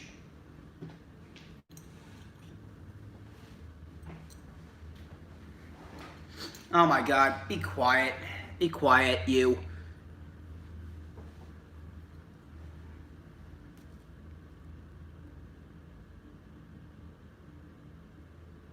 What is... My God, you people. I leave for what? Not even 10 minutes, and you're doing me like that? Oh my Lord. What do we got over here? We're on this shit right here. So, where were we? Oh yeah. So MJF and Jericho came up next. MJF and Jericho, and they should really have their own sitcom at this rate. So Jericho and MJF got into a segment, and they caught each other, calling each other losers, and they were saying, no, they were just calling the limo drivers losers. So that happened. We have Ricky Starks and Darby Allin set for next week. Britt Baker also returns next week. Jon Moxley and Eddie Kingston for the AEW World Championship. This was exactly what we would expect from Eddie Kingston and Jon Moxley. It only went about 10 minutes, but it was stiff, hard-hitting, ruthless, nitty-gritty, and I loved it. I loved it. Wasn't the best, but it was certainly a nice, hard-hitting, physical matchup that we got here between Eddie Kingston and Jon Moxley. We had big, stiff chops from both men. Loved the chops from both men. We had Kingston tossing Moxley around on the outside. We had a nice dragon suplex by Eddie Kingston. Moxley then came back with a suicide dive and a nice suplex on the outside. We had a nice pile driver to Kingston, but Kingston was able to get his boot on the ropes. They started exchanging suplexes, backdrop drivers. Very nice. All right, fine. It's all love. Fine. I forgive y'all. But very nice stiff chops, backdrop drivers and suplexes. Close 2 count on Moxley. And then we had a bulldog choke, and Eddie Kingston passed out. And I love how they kept Eddie Kingston under protection here. He did not tap out, but he passed out. The Lucha Bros then came out to take out Moxley. Hobbs then came out to save Moxley. They took out Hobbs regardless. Darby Allin then came out with a skateboard, and Ricky Starks darted out there, and he absolutely cut Darby Allin in half with this spear. A brutal fucking spear, and Starks, Kingston, and the Lucha Bros all stand tall to end the show. Very good show right here. Nothing too crazy. I liked it. I didn't think it was bad at all. Outside of the opening match, I thought it was a very nice show. Flowed very, very nicely. Had a lot of logic in it. So, can't really complain about that.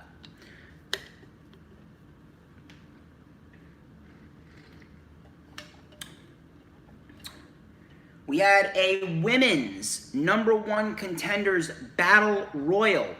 Candice LeRae actually attacked Tegan Nox before the battle royal. Now, NXT, it's not even like it was a bad wrestling show, because NXT is not a bad wrestling show, but what you can sense is you can definitely sense the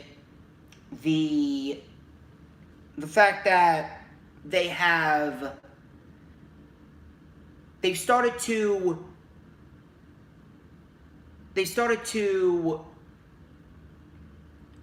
have that Vince McMahon influence on it. Vince McMahon is clearly having his influence on NXT, clear as day. But one thing that I've noticed is everything, ever since TakeOver in Your House, is the fact that they focused mainly on just trying to pop a rating or beat AEW, and they focused on the main stars, and then they got purged by Vince McMahon. And Vince McMahon really fucked NXT over here. Not just with the purge, but with his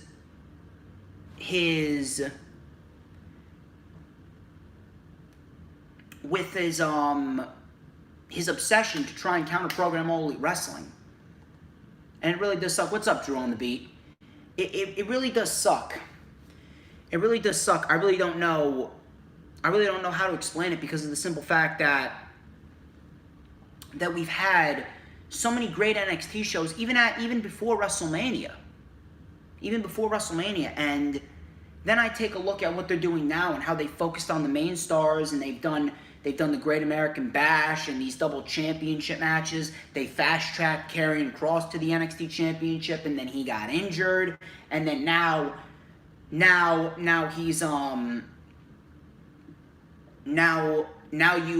wasted two NXT Championship matches away on free television instead of doing a tournament to crown a new champion. And it really doesn't. It doesn't feel right.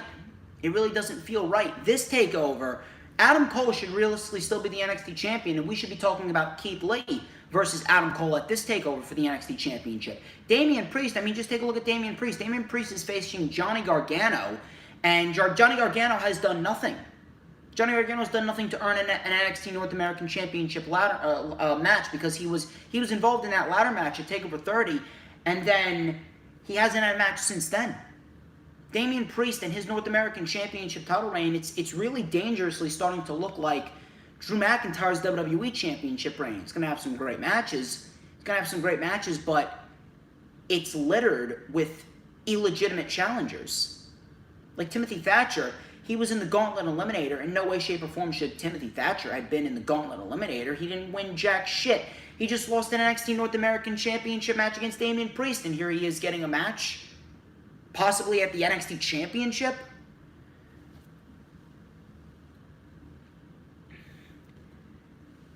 It's very hard for me and for a lot of people to be invested in NXT, and you can't really blame anyone on that. I don't understand why this Battle Royal even needed to take place, mainly because of the fact that you already had a #1 contender in Rhea Ripley. I understand that Tegan Nox got legitimately injured, and Candice LeRae, she's not really going to have anything to do, but that doesn't mean put her in an NXT Women's Championship match with Io Shirai this early. Why did you tease Rhea Ripley going after Io Shirai at TakeOver 30, and then she won the steel cage match? Why did you do all that if she wasn't going to be the next challenger for Io Shirai? You really going to take the title off Io Shirai after 4 months? Because if Candice LeRae's in this match, then she has to win. NXT is now they've booked themselves into a corner, and I'm not sure if that is Vince McMahon's doing. I'm not sure if that's because of the purge, because of the COVID outbreak. But regardless of that, the decisions that they've made here, it just seems like they're trying to scramble to try and find something to generate some interest in NXT, because Vince McMahon has killed it. Vince McMahon has killed it from the inside out. I don't know where else they would go from here.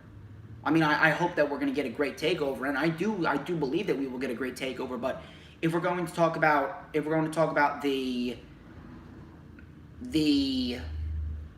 logic here, it doesn't really make too much sense that they're going forth with some of these decisions, like the Gauntlet Eliminator and the Battle Royal. You're not having Rhea Ripley challenge Io Shirai. You're going to take the title off of Io Shirai this early. I mean, if Candice LeRae loses, then where does she go? Because if Io Shirai wins, then are you really going to have Candice LeRae not win the NXT Women's Championship until the next takeover? Because if so, then things could have been avoided if you would put the title opportunity in Rhea Ripley's hands, and you could have had Rhea Ripley versus Io Shirai. I'm not sure what they're doing here, but Candice LeRae, she won the Battle Royal here. I really don't understand why you're giving this match away now. This is one takeover too early. It wasn't a bad Battle Royal, and I'm very much looking forward to seeing what Candice and Io do, but it doesn't mean that you should be investing in a Candice LeRae Io Shirai feud this early. So then we had Tommaso Ciampa versus Jake Atlas. Really wasn't anything special. Jake Atlas, he lost here. Tommaso Ciampa with the Willow's Bell and then the fairy tale ending. That was pretty much that. We had Roderick Strong and Danny Burch. Now this is another thing. The tag team situation on NXT is fucking terrible. Roderick Strong and Danny Burch versus Fabian Eichner and Raul Mendoza. So the winners of this match would have their respective teams face each other. And then the winner of that match will face off against Breezango for the NXT Tag Team Championships at a later date.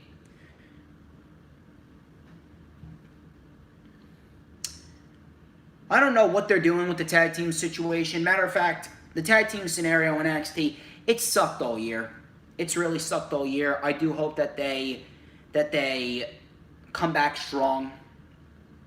I really do hope that they come back strong. And I'm not trying to yell. I'm not trying to scream. Mainly because of the fact that I'm trying to keep it a little more calm. Trying to keep it a little bit more mellow. Even with SmackDown, I'll keep it a little bit more mellow. We had Damian Priest and Austin Theory. Nothing too crazy right here. Decent match right here. Damian Priest wins with the Reckoning. And then afterwards, Johnny Gargano came out to sell his match with Damian Priest. He super kicked Priest, and then he did the arrow thing. He did the Damian Priest arrow pose. And that was that. We had Isaiah Swerve Scott challenging Santos Escobar to a one-on-one match. No mind games, no masks. No Legado del Fantasma. I do believe that match is going to take place at TakeOver. I certainly would not mind that. We then had Antonio DeLuca and Ridge Holland. We had Northern Grit for the win. Nothing too crazy. That was that. Shotzi Blackheart versus Dakota Kai will take place next week. And then we had the Gauntlet Eliminator match. Now, I will say that this Gauntlet Eliminator match was a great fucking match. But that doesn't excuse the fact that no one in this match deserved to be in this match to begin with, because no one had any momentum underneath their belt. So we had O'Reilly and Kushida starting off the match. Bronson Reed, he was the third entrant. He started taking out both men. Double springboard back elbow by Kushida. Bronson was then crotched on the top. Velveteen Dream came out of fucking nowhere, and he did a Dream Valley driver on Kushida, and then Bronson Reed hit the tsunami on Kushida for an elimination. Timothy Thatcher then entered next. Cameron Grimes entered last. He came in, coming back from commercial. He came in like a house of fire. We had a PK to Kyle O'Reilly, super kick to Thatcher, and a big sidewalk slam to Kyle. Bronson Reed then bulldozed Cameron Grimes, and everyone was down. We had a big suicide dive, by Bronson Reed, taking out everyone. We had a knee to the back of Reed's neck, and Reed was gone. Kyle O'Reilly eliminated Bronson Reed. Then we had a deadlift German suplex on Kyle O'Reilly by Cameron Grimes. Thatcher then shot down O'Reilly. A roll-up by O'Reilly for an elimination, and then a cave-in by Cameron Grimes, but Kyle got his foot on the rope. Beautiful Spanish fly, but O'Reilly stayed alive. Back and forth strikes. O'Reilly then locked in the heel hook, and he taps out Grimes. Kyle O'Reilly and Finn Balor, let me tell you something. I'm very excited to see this match, and I'm very much looking forward to seeing what they do.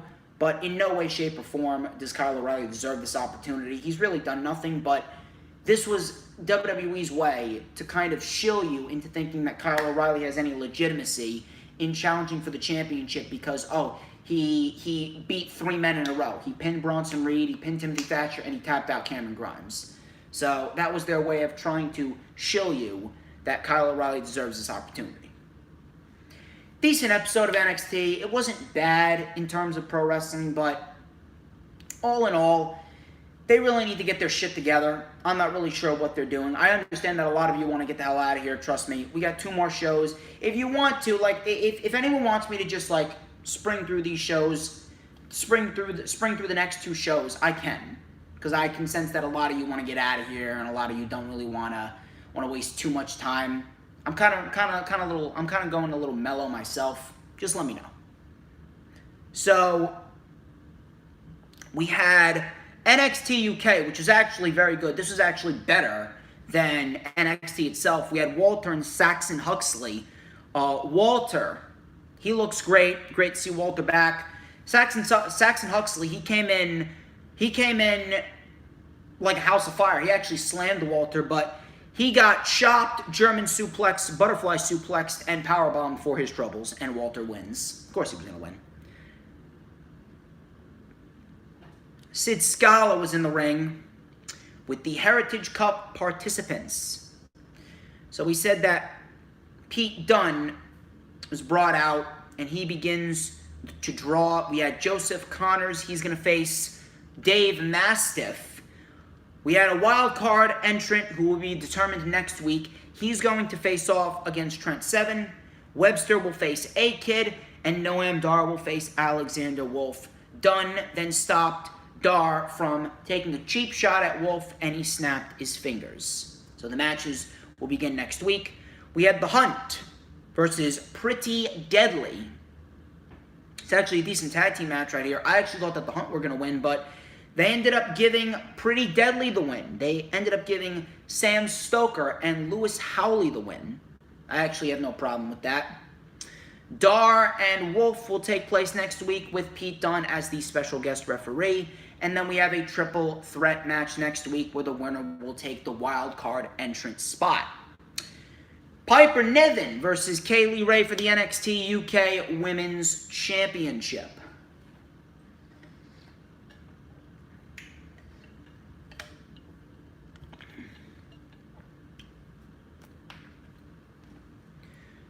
We had Piper Niven and Kaylee Ray starting off the match a little slow. It actually started a little boring. Actually started out a little boring in the beginning. It was overbooked.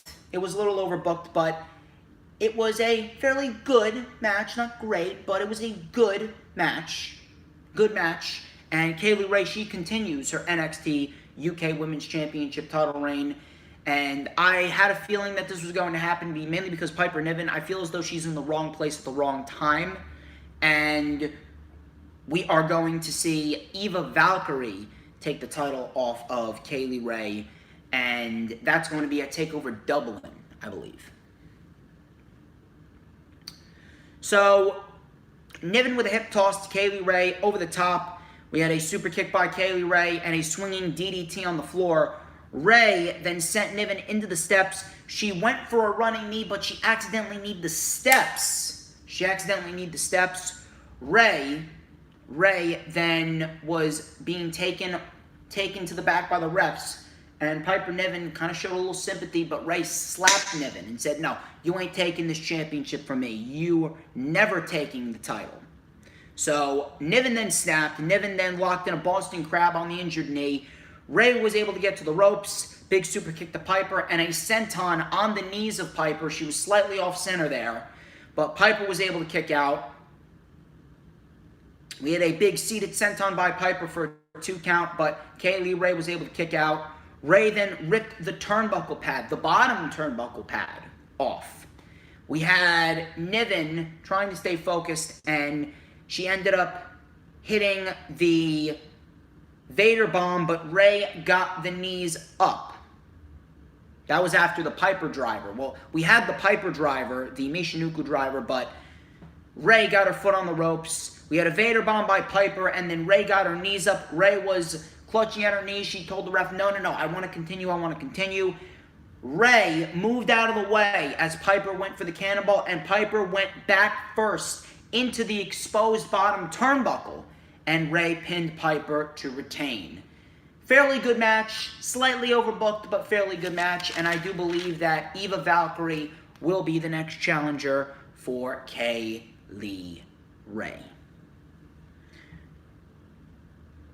We had an IC title ascension to kick off SmackDown. SmackDown was a fucking terrible show, but we got an excellent ending, and we did get some great work from Alexa Bliss. But outside of that, oh my God. Terrible fucking show. I don't know what the fuck that they're doing.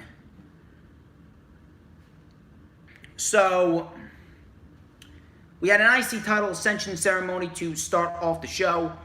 Both IC titles were hung up on top of the hook.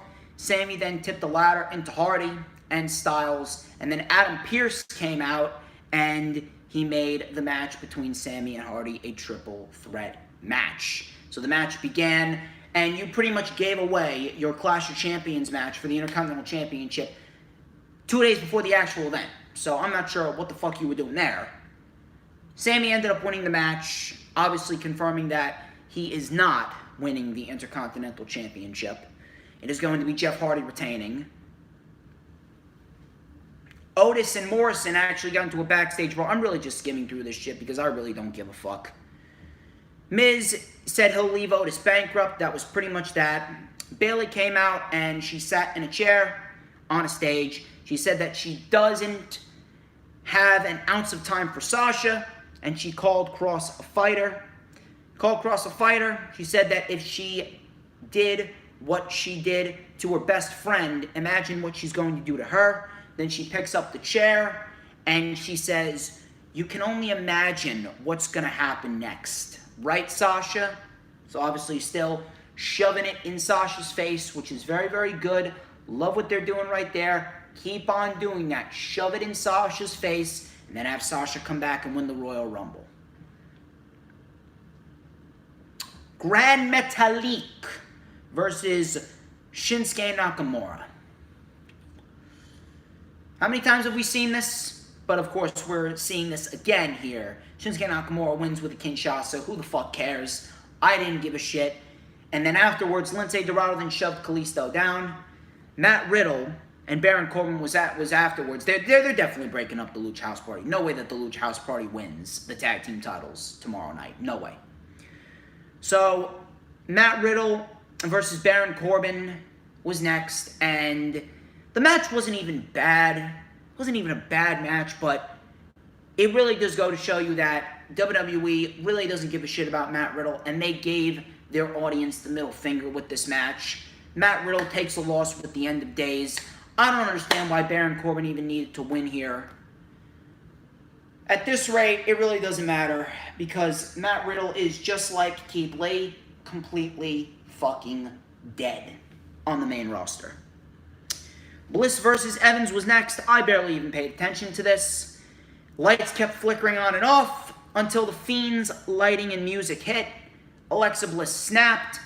Her hair was all crazy.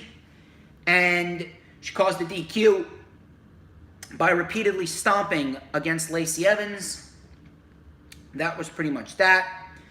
And she gave Lacey Evans a sister, Abigail. Roman Reigns then came out to address Jey Uso. Alexa Bliss actually looked back at him. So if that's not a tease for Roman and The Fiend at Hell in a Cell, I don't know what the fuck is. Jey Uso interrupted before Heyman could even get a word out. Jey was in the ring and Roman said, I'd give you this title if I could, but you wouldn't even know what to do with it. He says that you can't handle the responsibility that comes with being the face of the company, and you never will. Jey Uso said, what if you're wrong? He interrupted Roman as Roman was walking up the ramp. What if you're wrong? What if I can be the guy that provides for my wife and my kids, your nephews? You've always been number one, Uso. There goes the big dog. There goes Roman Reigns. There goes Mr. Main Event. There goes Mr. WrestleMania. You know what they ask me? You know what they say to me? Which one are you? But after Sunday, says Jey Uso, they gonna be saying, hey, you the guy that beat Roman Reigns at Clash of Champions to become the new Universal Champion. Loved it right there. Love that. We had Roman Reigns then walking backstage, Uso cutting a fucking great promo, and then Jey was followed. He was followed, and then out of nowhere, Roman came flying in on screen with a Superman punch, and then held Jey Uso by the head, screaming in a very prick-like fashion, I'm the guy that provides for the family. I'm the guy that holds this title. I'm the face of the company. Just in a very prick-like fashion. This was an excellent fucking ending right here. Excellent stuff right here. Loved it. Roman Reigns, this is why I wanted Roman Reigns as a heel. Roman Reigns is going to do some great stuff as a heel, and I cannot wait to see what they do tomorrow night. Ladies and gentlemen, that wraps up this edition of the Lightning Flash Update. I am tired. I need to get out of here. I need to relax. Please, people, if you haven't already done so, I don't know why I'm feeling tired now. I think I may go take a nap. Please, like, comment, subscribe. Thank you for all the continued support. Share it out. Keep up the good work, ladies and gents. From the bottom of my heart, thank you, each and every single one of you. I am DJ Storms. This has been the Lightning Flash Update. You guys have a great weekend. I will keep you guys updated on future uploads as always, and I'll keep you guys updated on the college work that I have going on and if it may interfere in what my schedule looks like. I hope you guys have a wonderful weekend. Peace.